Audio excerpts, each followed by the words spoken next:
Hello friends, welcome to my 9 classes. तो आज का जो हमारा टॉपिक है, आज आप लोग जो पढ़ने जा रहे हो उसका नाम है शिक्षण सूत्र, यानी मीनिंग ऑफ टीचिंग मैक्सिम्स भी इसको बोलते हैं। शिक्षण सूत्र की अगर हम बात करें तो ये शिक्षा के क्षेत्र में काफी इंपॉर्टेंस है।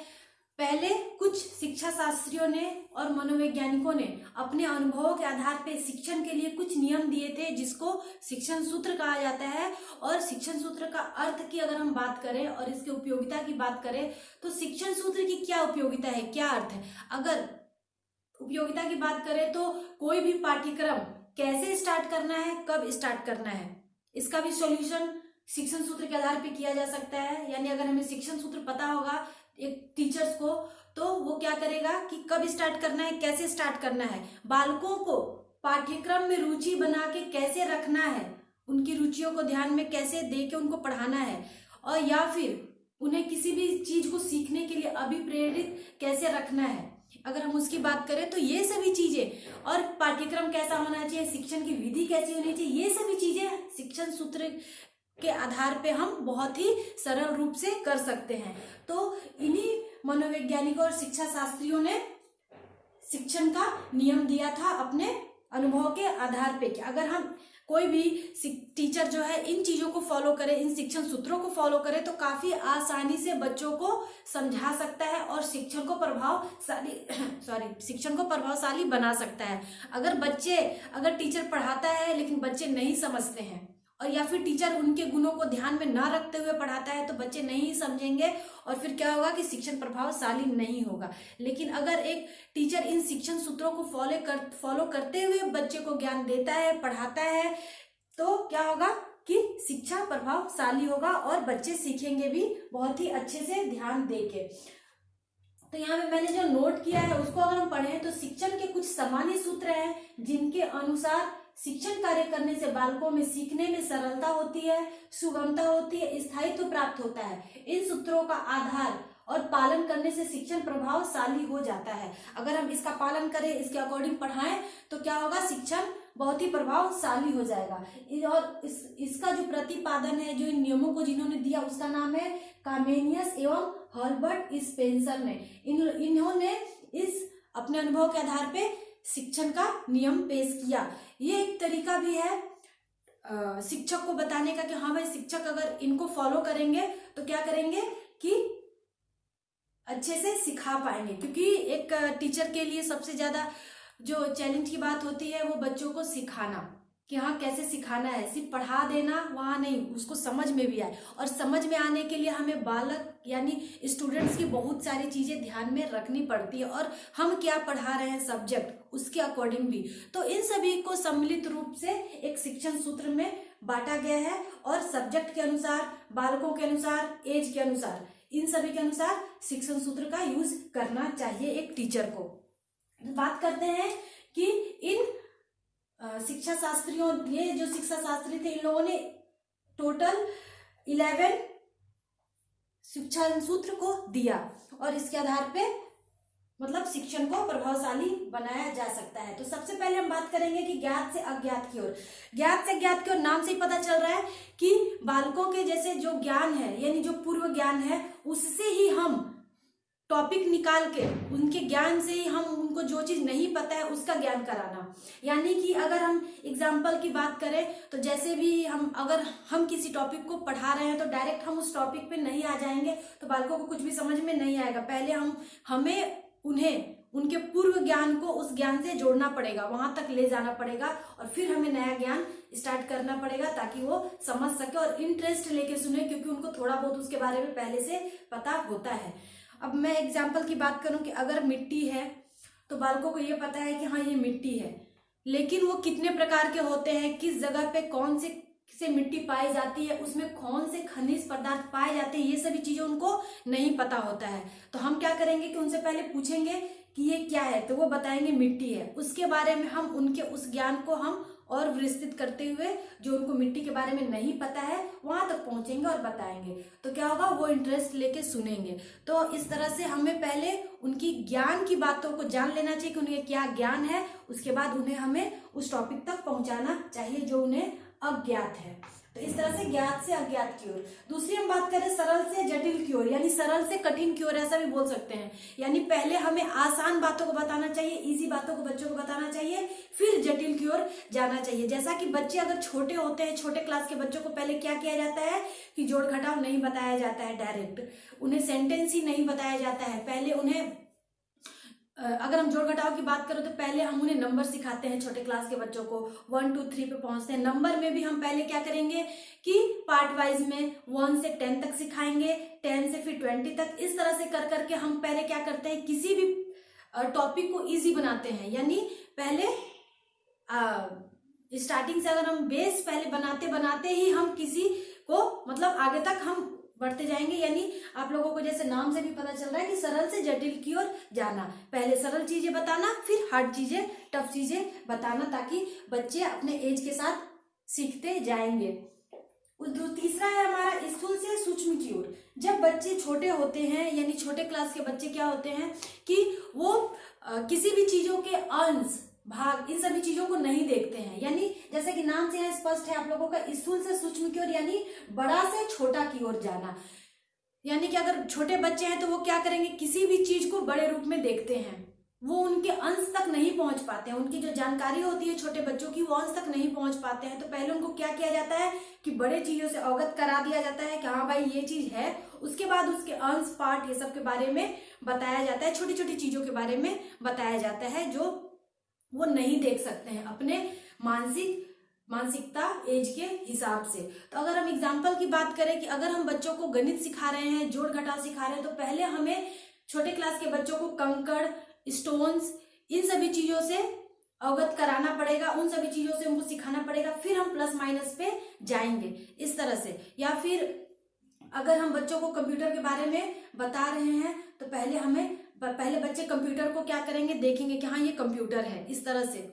और उसके बाद हम क्या करेंगे कि कंप्यूटर के पार्ट के बारे में बताएंगे उन्हें कि छोटी छोटी चीजें जो कंप्यूटर के पार्ट्स हैं, जैसे सीपीयू है, माउस है, इन सभी चीजों से हम उन्हें अवगत कराएंगे कि हाँ ये सभी इनके पार्ट्स हैं। यानी हम स्थूल से सूक्ष्म की ओर जाएंगे, बड़े चीजों को पहले देखते हैं, उसके बाद हम उन्हें छोटी चीजों का अवगत कराएंगे, इस तरह से। बहुत सारे ऐसे एग्जाम्पल हो सकता है कि हम किसी भी चीज को सम्मिलित रूप में देखते हैं। बच्चे तो खास करके किसी गहराई तक नहीं पहुंचते हैं, बड़ी चीजों को देख लिया, हाँ ये है, ये सामान है, मान लीजिए ये पौधा है तो ये ट्री है, लेकिन उसके डाली, पत्ती, ये सभी चीजों के बारे में हम क्या करेंगे, बड़ा जो छोटी छोटी चीजें हैं उनमें हम बच्चों को देंगे। यानी हम बड़े से छोटे पे जाएंगे। ये छोटे क्लास के बच्चों के लिए ज्यादा इंपॉर्टेंट ये सूत्र है। उसके बाद है पूर्ण से अंश की ओर। पूर्ण से अंश की ओर की अगर हम बात करें तो बच्चे जो है वो क्या करते हैं, किसी भी चीज को सम्मिलित रूप में देखते हैं, यानी उनके अंश को या पार्ट को नहीं देखेंगे। पहले हम किसी भी सब्जेक्ट को पूर्ण रूप में, कुछ ऐसे टॉपिक्स होते हैं जिसे हमें उनको पूर्ण रूप में बताना चाहिए, फिर उसके पार्ट्स को, उनके भाग को बताना चाहिए ताकि वो आराम से सीख सके। जैसे अगर वाक्य की अगर हम बात करें, अगर हम संज्ञा, सर्वनाम, ये सभी चीजें पढ़ा रहे हैं तो बच्चों को हम पहले क्या करेंगे कि पहले हम एग्जाम्पल पेश करेंगे कि हाँ राम घर जाता है। उसके बाद हम बच्चों को बताएंगे कि राम सब्जेक्ट है, संज्ञा है, और इस वाक्य में सर्वनाम क्या है, विशेषण क्या है, इन सभी चीजों के बारे में हम उन्हें अलग अलग बताएंगे अंश करके, इस तरह से। या फिर एक पेड़ है तो बच्चे क्या है कि उस पेड़ को पूर्ण रूप में देख चुके हैं कि हाँ ये ट्री है, लेकिन उस ट्री में पत्तियां हैं, डाल है, जड़ है, इन सभी चीजों को हम क्या करेंगे, पार्ट पार्ट करके बताएंगे। एक साइकिल ही है तो हम क्या करेंगे, उस साइकिल को बच्चों को पूर्ण रूप में पहले दिखाएंगे, उसके बाद धीरे धीरे उसके पार्ट के बारे में तोड़ तोड़ के उसके अंश के बारे में बताएंगे, तो वो आसानी से सीख सकते हैं इस तरह से। यानी किसी चीज को सम्मिलित रूप में दिखाते हुए उसके अंश को दिखाना, यानी बताना बच्चों को। उसके बाद हम बात करें अनिश्चित से निश्चित की ओर। जब भी बच्चा जन्म लेता है, अगर हम बात करें तो, या फिर कोई भी मनुष्य अगर जन्म लेता है तो वो शैशवावस्था की स्थिति में, बाल्यावस्था की स्थिति में, इन सभी स्थिति में वो क्या होता है, जो उनका एज होता है शारीरिक और मानसिकता, उसमें अनिश्चितता ही होती है। वो किसी भी चीज के लिए निश्चित नहीं होते हैं, वो अपने एज के साथ उनमें निश्चितता आती है। कि अगर हम बात करें कि अगर बच्चा छोटा है तो उसमें कोई भी ज्ञान निश्चित नहीं है। किसी भी देश, किसी भी राज्य, किसी भी अगर हम बात करें तो भौगोलिक स्थिति, अगर बच्चे को नहीं पता है, उसमें अनिश्चितता है, तो टीचर्स का क्या काम है कि उन्हीं अनिश्चितता से हमें निश्चितता की ओर जाना चाहिए। हमें उनके ज्ञान को परिपक्व बनाना पड़ता है उनके एज के हिसाब से, इस तरह से। तो एक एग्जाम्पल की अगर हम बात करें कि अगर बच्चा अगर बहुत ही ज्यादा छोटा है तो पहले वो क्या करेगा कि मान लीजिए एक पजल है बच्चे के पास, उसमें ABCD लिखा है, लेकिन वो क्या कर रहा है, पहले उसको कुछ भी नहीं पता, उसको ABCD भी नहीं पता है। हम एक 3 से 4 साल के बच्चे की बात कर रहे हैं, तो वो क्या करेगा कि वो उस पजल को उल्टा पुल्टा जोड़ेगा।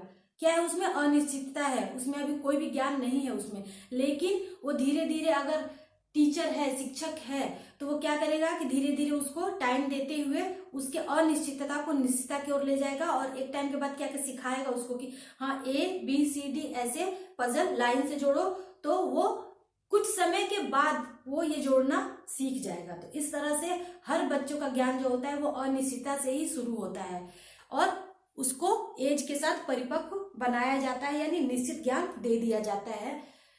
या फिर हम सोशल साइंस में भी अगर हम बात करें तो किसी भी बच्चे को किसी मान लीजिए किसी राज्य के बारे में, किसी घटना के बारे में अनिश्चित ज्ञान है, उनमें अनिश्चित अवधारणा स्थापित हुई है, उनको सही जानकारी नहीं है, तो शिक्षक क्या करेंगे कि उनको धीरे धीरे उस चीज के बारे में, उस घटनाओं के बारे में, उस राज्यों के बारे में क्या करेंगे, उनके ज्ञान को एज के साथ साथ निश्चित करेंगे, बताएंगे, और वो बच्चे एक टाइम के बाद सही चीज जान जाएंगे, लेकिन इस स्टार्टिंग में सही चीज नहीं जानते हैं।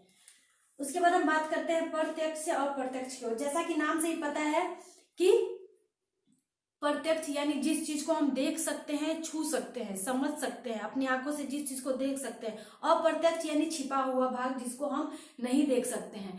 तो अप्रत्यक्ष से प्रत्यक्ष की ओर जाना, प्रत्यक्ष से अप्रत्यक्ष की ओर जाना चाहिए, यानी जो चीज बच्चा देख पा रहा है, यानी अगर हमें किसी नदी, तालाब, पर्वत, पठार, इन सभी चीजों के बारे में अगर हम SST का बात करें, अगर हम यूज कर रहे हैं, तो उसमें हमें चार्ट, मानचित्र या फिर ग्लोब के आधार पे उनको वो प्रत्यक्ष चीजें दिखानी चाहिए कि हाँ देखो ये ग्लोब है, इस तरह से क्या है कि ये झुका हुआ है 23.5 डिग्री अपने एक्सिस पे, तो हमारा जो अर्थ है, इस तरह से उनको हम क्या करेंगे, एज ए मॉडल के रूप में पहले प्रत्यक्ष चीजें दिखाएंगे, फिर उनके ज्ञान को फिर उनके अप्रत्यक्ष जो चीजें छिपी हुई है, यानी अगर हम पृथ्वी के रोटेशन के बारे में पढ़ा रहे हैं तो हम ग्लोब को दिखाएंगे कि वो कितने पे झुका हुआ है, तो वो प्रत्यक्ष देखेंगे, उसके बाद हम उनके रोटेशन का जो भी नियम है वो सभी कुछ बताएंगे, यानी वो क्या है कि प्रत्यक्ष से अप्रत्यक्ष की ओर जा रहा है, इस तरह से। यानी जो चीजें हमें दिख रही है उसी से हम रिलेट करके जो चीजें नहीं दिख रही है उसको बच्चों को बताना। नेक्स्ट है हमारा विशिष्ट से सामान्य की ओर। इसमें क्या है कि पहले विशिष्ट बातों को बच्चों को बता दीजिए, फिर उसमें से सामान्य बातों को बताइए। यानी कि पहले अगर हम हिंदी व्याकरण पढ़ा रहे हैं तो बच्चों को हम पहले क्या करेंगे कि उदाहरण दे देंगे, फिर जाके हम नियम और सिद्धांत पे पहुंचेंगे। इससे बच्चे क्या करेंगे कि उनमें रुचि भी उत्पन्न होगी और उसमें निरीक्षण करने की क्षमता भी होगी, किसी भी चीज को खोजने की भी क्षमता होगी। अगर मैं बात करूं तो पहले बच्चों को उदाहरण दे दीजिए कि हाँ अगर सर्वनाम अगर हम पढ़ा रहे हैं तो एक वाक्य हम उसके सामने प्रेजेंट कर देंगे कि हाँ ये वाक्य है, उसके बाद हम उसका नियम पेश करेंगे कि हम इस वाक्य के थ्रू क्या नियम पेश करना चाह रहे हैं। बच्चे को बताएंगे कि ये जो मैंने नियम दिया है ये उसका उदाहरण है। तो बच्चे क्या करेंगे कि पहले विशिष्ट बातों को जानेंगे, फिर सामान्य की ओर जाएंगे। यानी पहले इसमें हम बात करें तो पहले किसी भी सिद्धांत को देने से पहले नियम देना चाहिए बच्चों को, यानी विशिष्ट से सामान्य की ओर बच्चों को ले जाना चाहिए। उस टॉपिक के पहले विशेषता को बता दीजिए और फिर सामान्य पे ले जाइए। नेक्स्ट है हमारा विश्लेषण से संश्लेषण की ओर। किसी भी पाठ्यक्रम को सीखने के लिए विश्लेषण भी जरूरी है और संश्लेषण भी जरूरी है, यानी किसी भी चीज को एनालाइज करना बहुत ज्यादा जरूरी है। अगर हम किसी भी चीज को एनालाइज कर रहे हैं, मान लीजिए कि बच्चे को अगर हम एक राज्य के बारे में बता रहे हैं, जैसे हो गया हमारा यूपी, अगर यूपी के बारे में हम बात करें तो हम पहले बच्चे को बताएंगे कि हाँ यूपी एक राज्य है जो कि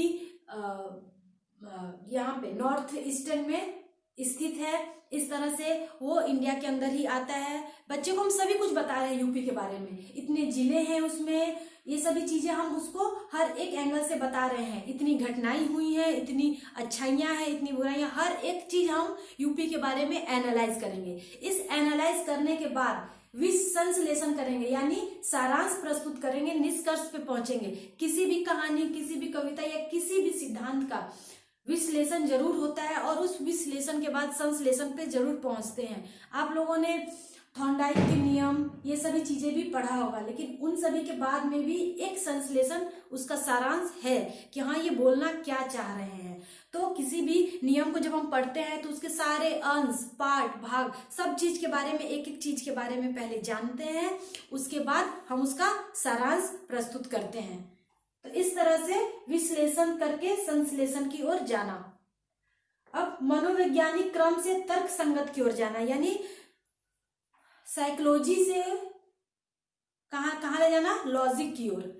ठीक है, तो मनोवैज्ञानिक क्रम से तर्क संगत की ओर, ये भी नाम से ही आप लोगों को पता चल रहा है कि हर बच्चों की जो रुचि होती है, जो इंटरेस्ट होता है, या फिर जो आईक्यू लेवल होता है, या जो उनमें अभिप्रेरणा होती है, ये सभी चीजें अलग अलग तरह की होती हैं। तो अब एक शिक्षक को क्या करना चाहिए कि बच्चों के रुचि को ध्यान में रखते हुए, उनके जरूरतों को ध्यान में रखते हुए, उनके एज को ध्यान में रखते हुए, उनके आईक्यू को ध्यान में रखते हुए और पाठ्यक्रम को ध्यान में रखते हुए, विषय वस्तु को, ये सभी चीजों को ध्यान में रखते हुए पढ़ाना चाहिए। उनको उस सब्जेक्ट में बालकों को रुचि उत्पन्न करते हुए हम किसी सिद्धांत को पेश करें, यानी आगे हम बताएं। तो उसको अगर हम किसी सिद्धांत को बता रहे हैं बच्चों की रुचि को ध्यान में रखते हुए, जैसा कि हमारा जो शिक्षण प्रणाली है वो बाल केंद्रित है, तो बच्चे की रुचि को ध्यान में रखते हुए अगर हम पढ़ाएंगे तो उनको इंटरेस्ट आते हुए, अगर हम फिर उनके साइकोलॉजी को तर्क की ओर यानी लॉजिक की ओर ले जाएंगे, यानी सिद्धांत पेश करेंगे, तो वो इंटरेस्ट लेके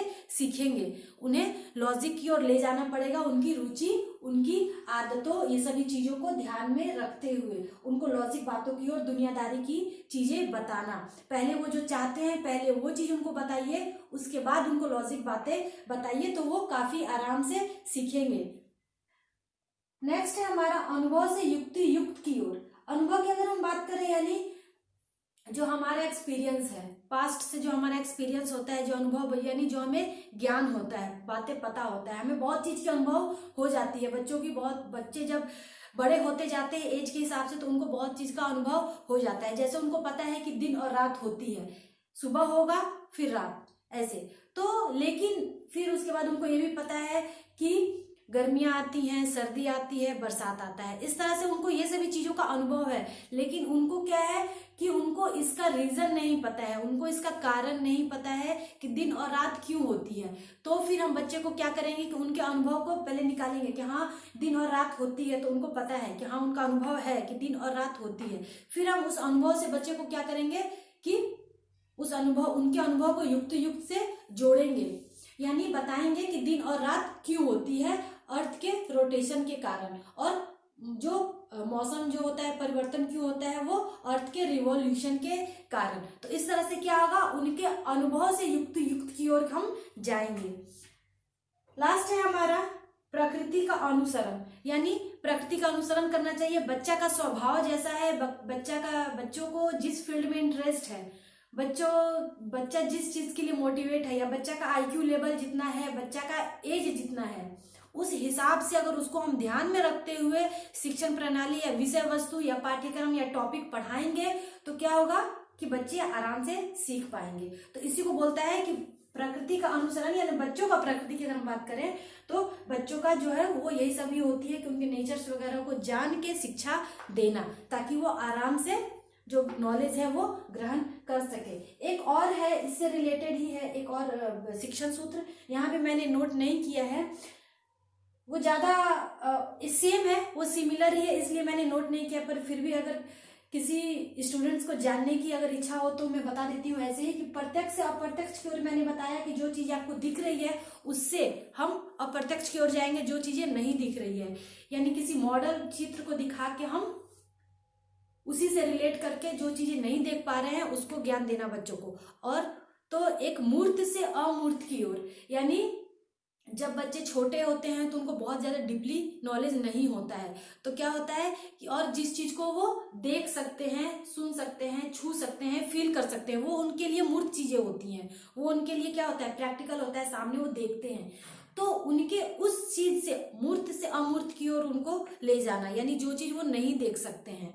तो इस तरह से हम एसएसटी के सब्जेक्ट में जब भी हम अर्थ के बारे में कुछ भी पढ़ाना होता है तो ग्लोब, चार्ट, मानचित्र, इन सभी चीज़ों को दिखा के जिसको वो देख सकते हैं उसके आधार पे उनको आगे डिटेल में बताना, यानी अमूर्त बातों को बताना उनके एज के हिसाब से भी। तो ये दोनों पॉइंट एक ही है, यानी मूर्त से अमूर्त की ओर या फिर प्रत्यक्ष से अप्रत्यक्ष की ओर। यानी अगर आप ऐड करना चाहते हो तो यहाँ पे लास्ट पॉइंट ऐड कर सकते हैं, 12वां पॉइंट मूर्त से अमूर्त की ओर, इसलिए मैंने यहाँ नोट नहीं किया था।